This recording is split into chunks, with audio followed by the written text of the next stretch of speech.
Bonjour à tous et bienvenue dans ce deuxième épisode de notre mini-série en partenariat avec SoSafe, le plus grand fournisseur de solutions de sensibilisation à la sécurité et de gestion des risques humains en Europe. J'accueille à nouveau Arnaud Loubatière au micro du podcast, directeur Sud Europe chez SoSafe. Bonjour Arnaud. Bonjour Leslie. Alors je suis ravie de te retrouver aujourd'hui pour parler de défense adaptative, un nouveau terme qui commence à s'imposer dans l'écosystème cyber. Pour remettre un peu de contexte, donc nous faisons face aujourd'hui à une menace qui évolue extrêmement vite. Les attaquants ne se contentent plus de lancer des attaques génériques, ils sont devenus les champions de la personnalisation et plus personne n'est à l'abri, que vous soyez le PDG, le comptable ou le stagiaire. Chaque collaborateur est plus que jamais concerné et en plus avec l'IA, ce qui prenait des heures peut être réalisé en quelques secondes et pour faire face, nos moyens de prévention traditionnels tels que le PDF de 40 pages ne suffisent plus. Nous assistons à un réel décalage entre la vitesse à laquelle les techniques d'attaque évoluent et celle à laquelle nous adaptons nos stratégies de défense. Alors comment réduire ce décalage dans un contexte où les attaquants ont toujours une longueur d'avance? Comment fait-on pour s'adapter en temps réel à la menace? Comment transformer le comportement humain en une armure dynamique? Mettre en place une stratégie de défense adaptative, c'est notre sujet du jour. On ne le répétera jamais assez, le risque cyber est un risque mouvant qui évolue à une vitesse inédite et de manière imprévisible. On est tous bombardés de mails, de SMS ou d'appels frauduleux qui nous parasitent au quotidien. Et s'il y en a autant, c'est que ça mord à l'hameçon malgré tous nos efforts de sensibilisation. Arnaud, si on revient rapidement sur les dernières évolutions, qu'est-ce qui a changé ces derniers mois qui nous rend encore plus vulnérables qu'avant ?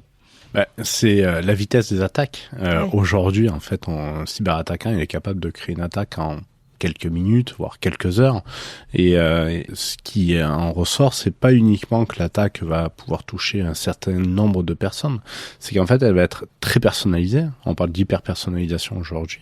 On va parler même d'hyper-contextualisation, c'est-à-dire que avec l'avènement de tout ce qui se passe, l'intelligence artificielle notamment, tu vas pouvoir contextualiser en fait l'ensemble des éléments d'une attaque pour faire vraiment croire à la personne qu'il est dans le vrai. Donc les attaquants n'attaquent plus en masse aujourd'hui, ils arrivent à cibler justement la masse. C'est un petit peu ça qui a changé ces derniers mois. Exactement. En fait, les attaquants aujourd'hui, leur objectif, c'est de pouvoir faire un travail de masse. Ouais. Mais tout en ciblant individuellement. Exactement. Alors ça me fait penser à un moment, il y a quelques années, on avait eu l'avènement pour la partie commerciale des solutions de prospection, tu vois, qui te permettaient de faire de la prospection et personnalisée. Mm-hmm. On a exactement la même chose, sauf qu'elle est en plus de ça contextualisée pour les cyberattaquants aujourd'hui, où grâce à toutes les informations et on va dire notre trace numérique que l'on va laisser aujourd'hui, ils vont être capables de retrouver tous les éléments qui vont les intéresser pour contextualiser le message et faire en sorte que le collaborateur puisse tomber dans le piège. Comment l'IA générative a changé la façon dont un attaquant peut construire ses pièges aujourd'hui ? En fait, ça a changé deux choses principales. Déjà, on n'a plus la barrière de la langue. Avant, on pouvait reconnaître un email de phishing ou un SMS avec les coquilles au niveau de l'orthographe qui étaient faites par le cyberattaquant, entre guillemets. Ça, aujourd'hui, à l'IA, c'est fini. Le deuxième élément, en fait, c'est l'effort de conception et la qualité qui en découle derrière. Jusqu'à présent, il y avait beaucoup d'efforts manuels, j'ai envie de dire. Avec l'avènement de l'intelligence artificielle, tu prends un LLM, n'importe lequel, il va pouvoir te créer des séquences, des éléments qui vont être hyper contextualisés. Et même si je prends la preuve aujourd'hui, je sais pas si ça va vous parler, mais ce petit SMS qu'on reçoit avec son nom et son prénom pour la livraison de colis, ça typiquement c'est fait avec l'intelligence artificielle et ça peut être traité à la chaîne. Parce qu'ils ont associé notre numéro de téléphone à un nom, à un prénom auquel ils ont eu accès via des fuites de données multiples. Ouais, on peut se rappeler que l'année dernière, il y a 3 des 4 plus gros opérateurs téléphoniques en France qui se sont fait hacker leur base de données. Donc on va dire que tu as 80% des numéros français dans la nature aujourd'hui. Il suffit que tu aies un contexte nom, prénom, numéro de téléphone, tu es capable de faire beaucoup d'actions aujourd'hui grâce à l'intelligence artificielle. Et ça va le produire en masse. Et il y a un exemple qui a fait la une des médias en mars 2024, c'est la brèche France Travail, avec 43 millions de Français qui ont été touchés en passant par une attaque ciblée d'un conseiller. Qu'est-ce que ça nous apprend sur les cibles prioritaires qu'il faudrait former en urgence aujourd'hui ? Aujourd'hui, on avait tendance à se dire il faut faire attention aux informaticiens, à tout ce qui touche au SI. Et en fait, là où on se rend compte qu'on a le plus de vulnérabilité, ce qui est le plus dangereux, c'est les personnes qui ont accès à des outils informatiques, qui ont des privilèges. Et ces personnes-là, en fait, la cybersécurité ne fait pas partie de leurs préoccupations premières. Et c'est là où se joue aujourd'hui la guerre, c'est le fait que les personnes qui ont des accès privilégiés et qui ont accès de manière générale au système d'information, ils puissent être formés, ils puissent comprendre le risque qui l'entoure aujourd'hui. Parce qu'avant, ils étaient moins ciblés par les cyberattaquants. Aujourd'hui, je te prends un exemple très simple. Tu as une fuite de données, du fait nom-prénom, tu as des réseaux sociaux professionnels ou même particuliers. Tu regardes où les personnes travaillent et en fait, ça te permet d'amener énormément de contextualisation et de personnalisation à l'ensemble des messages. Et donc, l'intérêt pour un attaquant de faire fuiter des données, c'est pas forcément de faire de l'argent dans l'immédiat, mais c'est de pouvoir développer de nouvelles techniques d'attaque. C'est bien ça la logique. Exactement. Il y a deux logiques derrière. La première, c'est le cyberattaquant qui a réussi à collecter ces 43 millions de données. Lui, son objectif, c'est de revendre la donnée.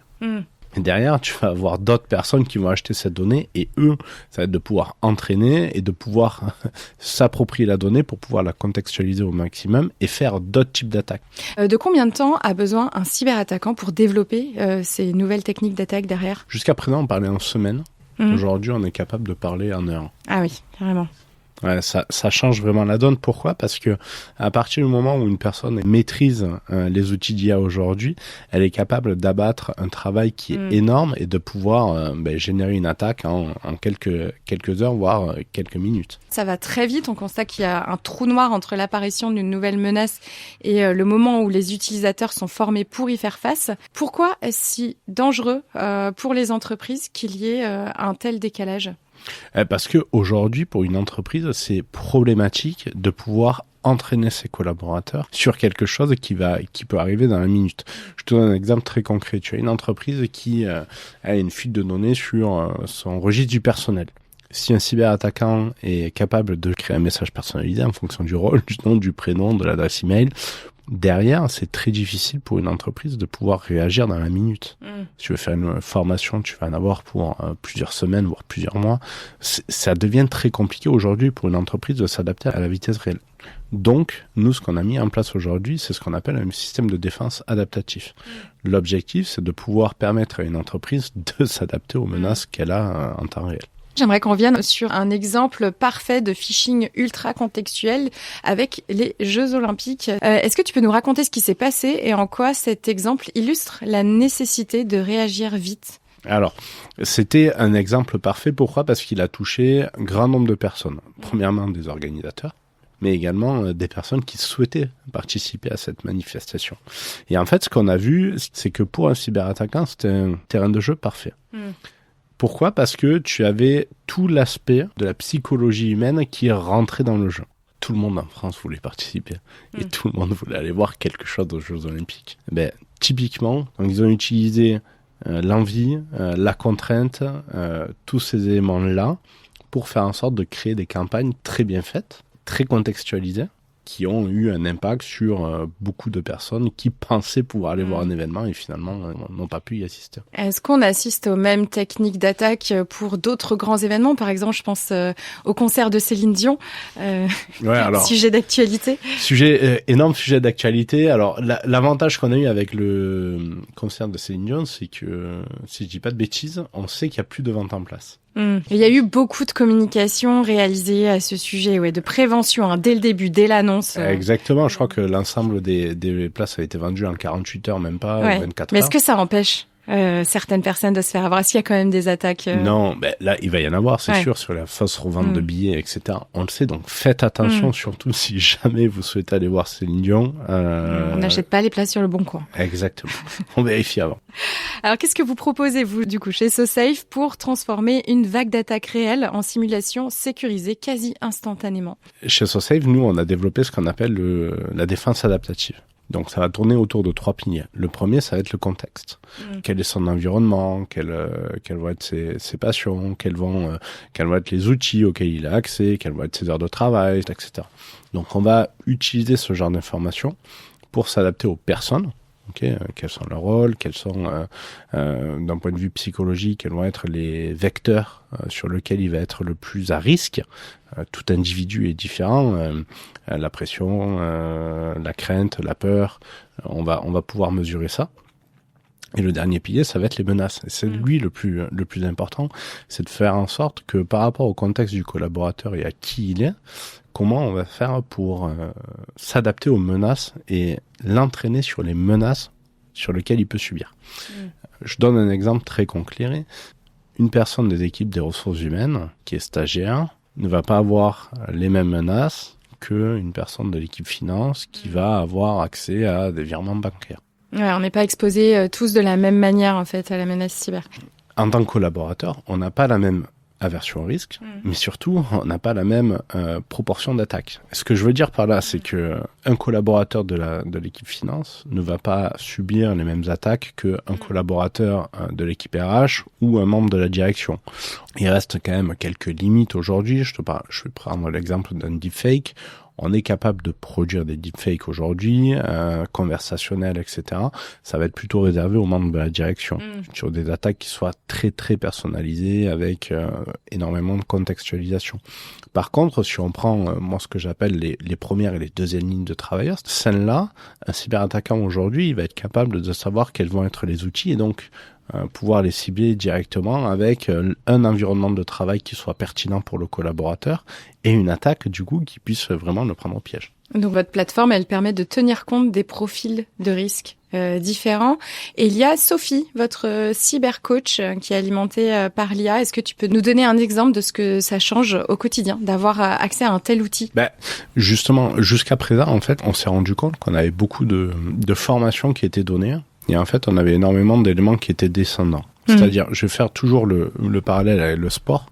On entraîne les personnes, donc on va leur donner de la connaissance, puis on les laisse seuls en fait. Tu vois, dans l'entreprise, une fois que tu as fait ta formation, on va te faire des campagnes de smishing, de phishing, de queershing, si tu veux, avec quelques affiches au mur. Une fois que la formation elle est faite, il n'y a pas énormément d'accompagnement. Et en fait, le fait d'avoir développé Sophie, ça va permettre aux collaborateurs d'avoir accès à un coach en temps réel.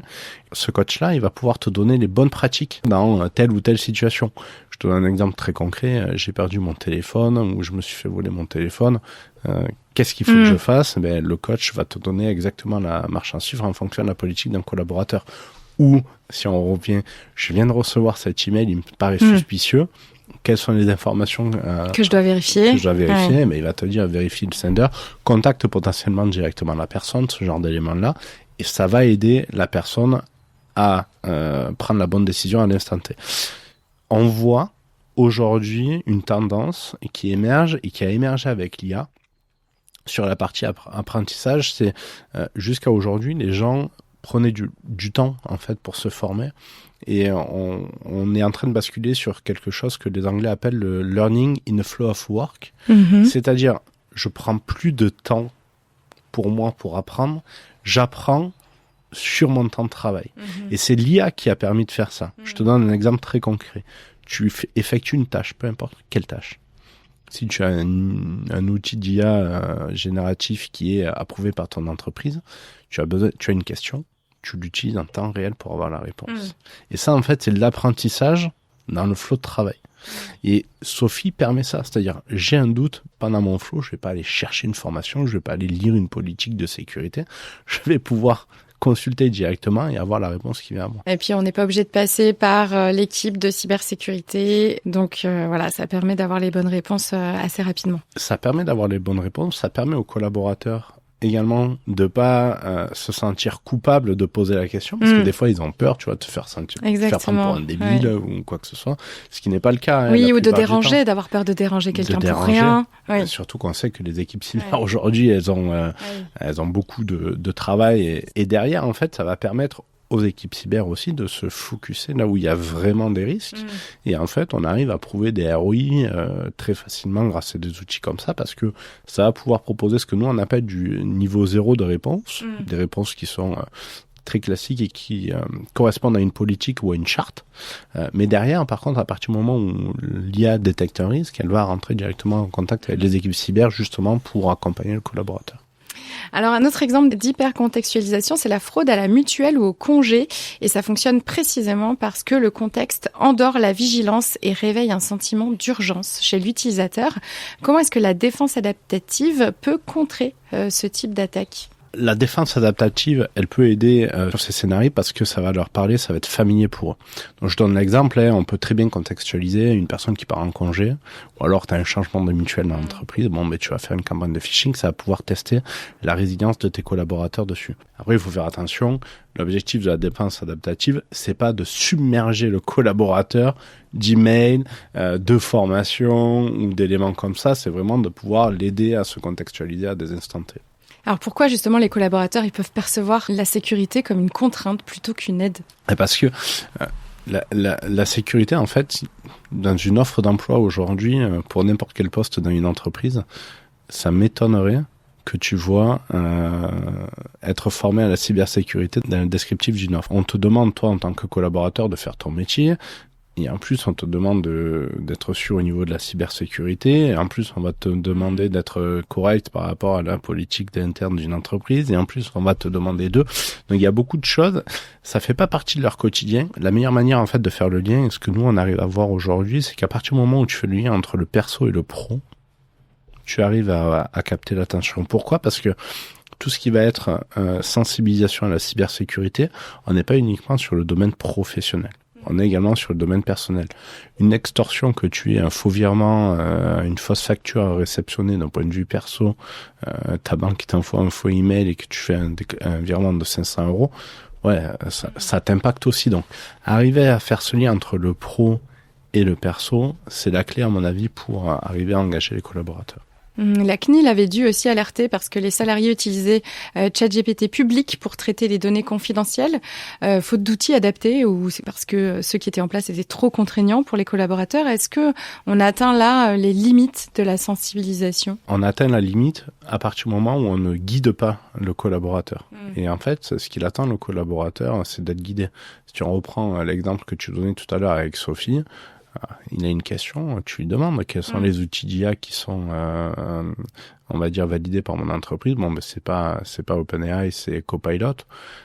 T'as quasiment la même capacité dessus. Donc l'idée de rediriger le collaborateur et de faire en sorte de lui donner un réflexe de se renseigner avant de performer, pour s'assurer que son action est appropriée au sein de son entreprise, ça fait partie de la sensibilisation et ça fait partie des directions qu'on doit donner aujourd'hui à nos collaborateurs pour faire en sorte d'être sur un espace qui soit beaucoup plus sain. Et les RSSI aussi, ils peuvent se retrouver piégés dans un rôle de harceleur professionnel à force de relancer les modules, à force de remettre en place des nouvelles campagnes de phishing. Quelle est la solution pour toi, pour les libérer de cette charge ? L'idée aujourd'hui, c'est vraiment de faire quelque chose qui soit hyper contextualisé par rapport à leurs besoins à eux. J'ai envie de te dire, on a la capacité, je vais faire un parallèle avec la mode. Okay. Aujourd'hui, on a la capacité de faire de la haute couture pour tout le monde. Il faut qu'on arrête le prêt-à-porter. Le prêt-à-porter, je donne la même formation à tout le monde en même temps. Ça marche pas en cyber. Ça marche pas. Tu peux le faire quand tu as un nouveau collaborateur qui te rejoint pour lui donner une base, parce que tu es en attente de cette base-là aujourd'hui. Par contre, tu as besoin de lui donner l'information là où est son risque et de lui donner la formation là où il est risqué par la suite. Et c'est là où une défense adaptative va te permettre de pouvoir donner le bon contenu à la bonne personne, au bon endroit et au bon moment. Est-ce qu'on pourrait aller plus loin avec la défense adaptative et utiliser ces techniques pour tromper l'attaquant à son tour ? Absolument. Un collaborateur bien formé va pouvoir faire remonter toutes ces informations-là au RSSI, et le RSSI, du coup, va pouvoir bloquer les éléments et faire en sorte que le cyberattaquant ait des tentatives qui soient infructueuses derrière. C'est-à-dire il va pouvoir bloquer les emails, bloquer les IP, etc. et faire en sorte de sanitariser son entreprise et mettre l'ensemble de ses collaborateurs au courant en quelques minutes. On passe du statut de cible à celui de chasseur dans ce contexte. Est-ce que c'est ça la prochaine frontière de la sensibilisation en cyber ? Nous, on ne sera pas le chasseur et le fusil. Mais par contre, on va être chasseur d'informations. Et en fait, l'objectif, c'est de faire en sorte que le collaborateur soit capable de vraiment repérer les fausses informations et pouvoir les remonter le plus rapidement possible pour que, grâce à ce système de défense adaptatif, où il aura subi la bonne formation au bon moment, il puisse également s'adapter lui-même à faire remonter l'information et donner tous les éléments à son équipe sécu pour qu'elle puisse contrer les menaces le plus rapidement possible.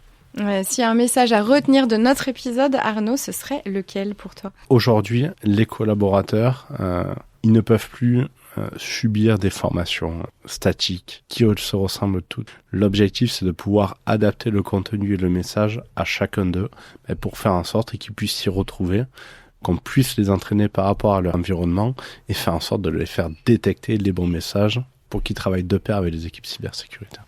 Et tout cela me fait amener à dire que la vitesse et le contexte sont les seules manières aujourd'hui de veiller aux cybermenaces et de contrer les cybermenaces, car sans elles, aujourd'hui, avec l'avènement de l'IA, on est un petit peu à la rue et le fait de pouvoir s'adapter, c'est ce qui va changer notre quotidien. Ouais, ça va nous permettre peut-être de garder l'avantage. C'est la fin de cet épisode. Merci beaucoup Arnaud Loubatière, directeur Sud-Europe chez SoSafe, d'avoir partagé tes conseils au micro du podcast. Merci Leslie.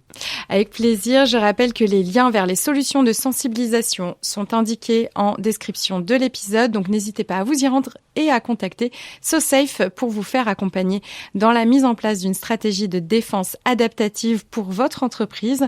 Chers auditeurs, nous vous donnons rendez-vous très bientôt pour le 3e épisode de cette mini-série dédiée à la sensibilisation cyber en partenariat avec l'entreprise SoSafe. À très vite dans le monde de la cyber. Merci à tous d'avoir suivi cet épisode du monde de la cyber. Si vous êtes arrivés jusqu'ici, c'est que vous commencez à bien accrocher à ce podcast. Alors si vous voulez découvrir les coulisses et être au courant de toutes les actus, je vous donne rendez-vous sur notre compte Instagram, le monde de la cyber. Et n'hésitez pas aussi à vous abonner au podcast et à me laisser un petit commentaire sur Spotify ou Apple Podcast. Ça m'aide beaucoup à faire grandir le projet et ça me fait super plaisir de lire tous vos petits messages. Merci à vous et à très vite dans le monde de la cyber.